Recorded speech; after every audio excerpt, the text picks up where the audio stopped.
की विदाई हो रही थी।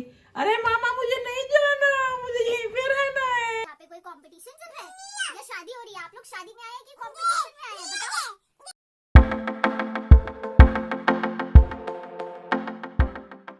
ये इसका ये तो हटा। कोई नहीं, उसका कौन भाभी आने लगा। बोला वो पीछे रहना है। जल्दी से मेरी साड़ी देखेंगे वो करेगी। एनिवर्सरी हम बोलो, मेरे पापा की एनिवर्सरी, मेरी मम्मा की एनिवर्सरी। चलो 1 2 3 स्टार्ट। हैप्पी जितने साल हुए उतने जाने केक काट रहे हैं। वाओ।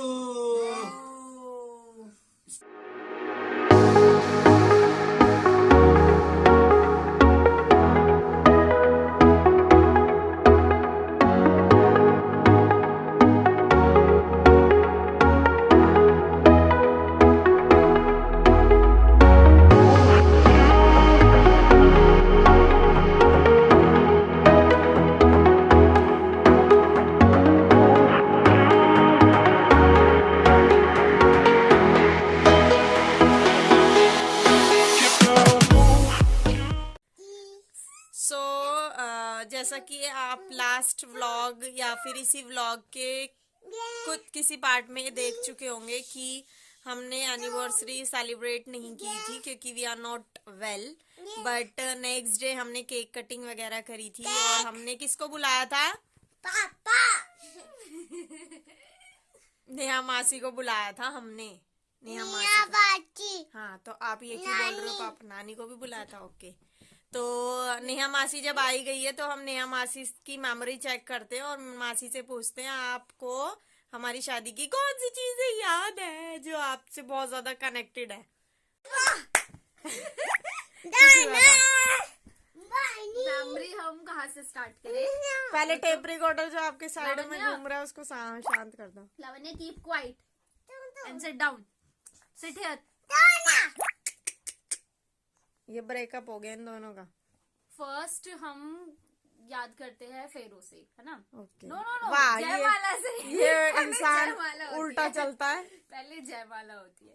पहली जयमाला वाली कि जैसे ही एंटर हुई एज अ ब्राइड, माला लेके और कांपती हुई किस पे बैठ के?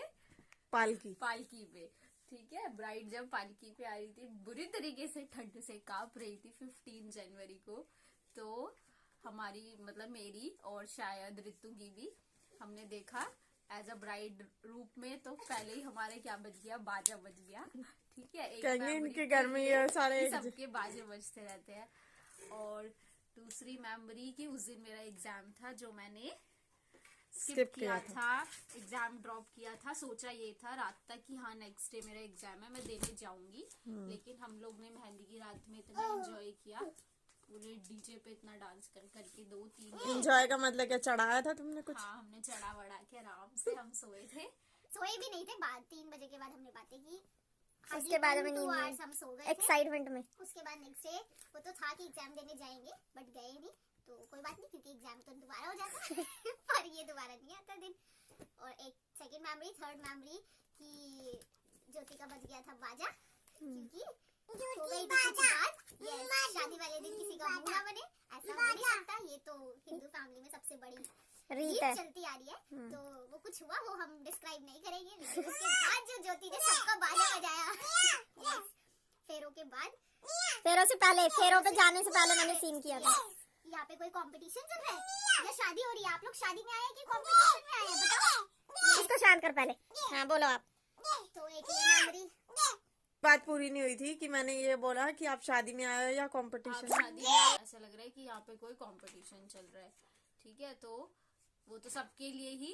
और मेरे को ये डर था कि अगर ये रूप तो ऐसे देखा ही हमारे साथ नहीं, सब हमारे साथ नॉर्मली मेरे साथ भी ऐसा ही है, ज्योति के साथ भी ऐसा है कि हमारे साथ कुछ हो जाता है ना अगर कोई इंसिडेंट, तो हम नॉर्मल नहीं हो सकते जब तक हम रिएक्ट नहीं करते तो इसीलिए फेरों से पहले ज्योति ने रिएक्ट किया कि सबको अच्छी अच्छी सुना दी वहां पे जितने भी लोग थे। तो फिर ज्योति नॉर्मल हो गई उसके बाद। यही रीजन है कि मैं फेरों पे इतना खुश हो रही थी। ये भी ऐड कर दूं तो ये भी मैं बता रही हूँ, फिर जब वो फेरों पे गई और वो नॉर्मली बात कर रही है, सबको हंस रही है, रिस्पॉन्स कर रही है, तो सब लोग देख रहे हैं कि अभी तक तो जयमाला तक ये वाली ब्राइड एकदम चुप थी ऐसी, और फेरों पे ये हंस रही है, सबको जवाब दे रही है क्योंकि सुनाने के बाद हो गए नॉर्मल। तो वो वहां पे मेल पार्टी, यहाँ पे फीमेल पार्टी, दूल्हा दुल्हन दोनों की ये चल रहा था। उसके बाद होती है विदाई वाली बात, जिसपे ज्योति आज तक मुझसे नाराज रहती है कि मैं क्यों नहीं आई थी विदाई पे गले मिलने के लिए। तो वो मैं क्यों नहीं आई थी, क्योंकि मैं इसलिए नहीं आई थी। क्यों नहीं आई थी? क्योंकि तेरा बाजा जब जयमाला पे बज गया तो वहाँ क्या होता? जयमाला पे बज गया तो विदाई वाला पार्ट तो बहुत मुश्किल है अपने आप को रोकना, इसलिए मैं नहीं आई थी। और ज्योति मेरी भी विदाई पे नहीं आई है ऐसा वो कहती है, पर कोई बात नहीं, हम उसे खुद बुला लेंगे, जैसे रितु ने बुलाया था। ऐसे बुला लेंगे कि आ जाओ मुझसे गले मिलो और रो लो और थोड़ा सा दिल हल्का हो जाएगा, रोने से दिल हल्का हो जाता है। ज्योति हमारी सबसे छोटी भांजी है, पतली सी मरियल सी। ये छोटी थी, सर्दी में इसकी शादी करी तो कांप रही थी ये, उसे बैठा दिया इसको पालकी में, और सर्दी थी 15 जनवरी की, इतनी ज़्यादा ये ठंड में थर थर काँप रही थी। और विदाई के टाइम पे इतनी रोई, मामा मैंने नहीं जाना, मामा से चिपट की बुरी तरह से। मैंने बेटा जाना तो पड़ेगा, मामा के पड़ोस में जा रही है। जब ज्योति छोटी थी तब हमारे घर में आती थी इन दोनों बच्चों के साथ खेलने के लिए, नेहा के साथ, रितिका के साथ, शिल्पा के साथ। मैं ऊपर छत पे भेज देती थी इनको धूप में खेलने के लिए। पर वो बड़ी हो गई तब भी तो आती है शादी के बाद खेलने के लिए। अब अपनी बेटी को साथ में लेके आती है खेलने रितिक को खेलने के लिए।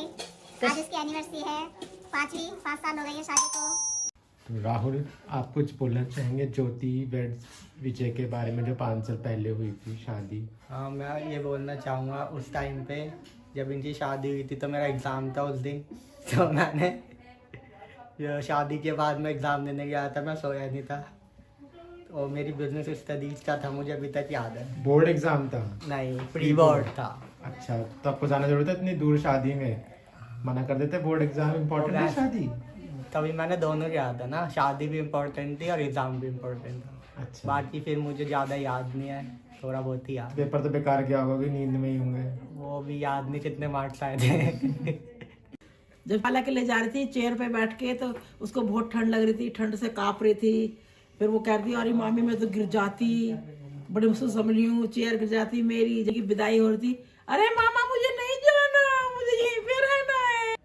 सबने बोली दिया कि ठंड थी बहुत और इसको बहुत ठंड लग रही थी, बट इसको सबने शॉल बोला, शॉल ले ले, स्वेटर ले ले, नहीं पर ऐसे करती हुई जा रही थी पालकी में भी और चलती हुई, पर इसको अपना लुक खराब नहीं करना था, तो इसने शॉल वाल कुछ नहीं लिया, तो पूरी रात शादी में करती रही। और दूसरी बात जो मुझे याद है, मुझे लोग वहाँ बिठा रहे थे जहाँ वो कन्यादान लिखते हैं, तो मैंने किसी तरह बुजुर्ग कोई बैठे थे, मैंने सुना के आ गया, मैं एंजॉय करने आया, तुम्हारे कन्यादान लिखने आया हूँ। तो मैं वहां से उठ के आ गया, उठ के उनको मैंने कहा बुरा माने भला माने, जैसा भी है, मैं एक दिन की वो लेके आया हूँ छुट्टी, अपने कॉलेज से मैं MBA कर रहा था, तो मैं छुट्टी लेके आऊँ, मैं इसके लिए यहाँ बैठा हुआ है, तो मैं वहां से सुना के उनको आ गया। अच्छा, तो यही याद है बस। मेरी ज्योति सबसे छोटी बेटी है, और जो मैंने जैसा भी सोचा था कि भाई मैं इसकी शादी इतनी अच्छी तरह से करूंगी, मेरी वैसी हुई। जबकि नोटबंदी थी तब भी मैं शादी से 2 दिन पहले 13 तारीख को भी मैं लाइन में लग के, और जब पैसे निकालने के लेके आई हूँ, और फिर भी मेरी भगवान ने बहुत लाज रखी है, खूब बढ़िया शादी हुई मेरी बेटी।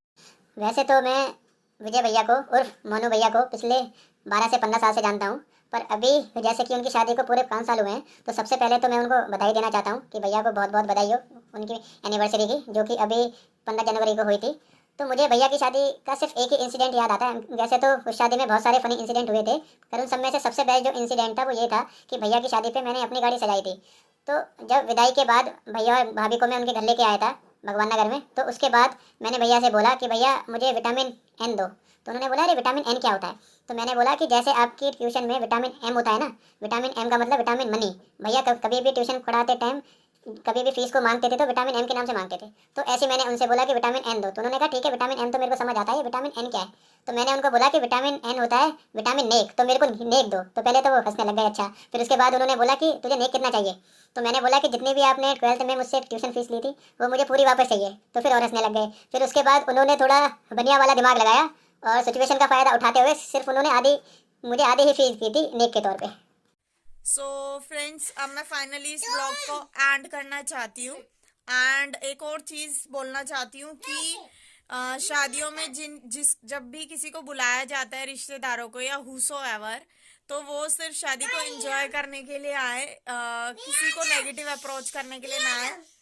स्पेशली ग्रूम और ब्राइड का ये बहुत स्पेशल डे होता है, तो उसको स्पेशल बनाए रखने के लिए बेटर है कि आप उनको किसी भी तरीके से उनका मूड स्पॉइल ना करो, क्योंकि आपके लिए तो वो एक दिन होता है दूसरे को भड़काने का, लेकिन उनके लिए वो जिंदगी भर की मेमोरी होती है। तो वो मेमोरी अच्छी बने, तो ये आप सबका कर्तव्य बनता है कि शादी के दिन उन्होंने आपको बुलाया है, उसमें अच्छी अच्छी मेमोरीज क्रिएट करने के लिए, ना कि उसमें कुछ भी ऐसा मिर्च मसाला डालने के लिए जो उनकी जिंदगी भर के लिए कलेश बन जाए उनके घर में। तो थैंक यू सो मच।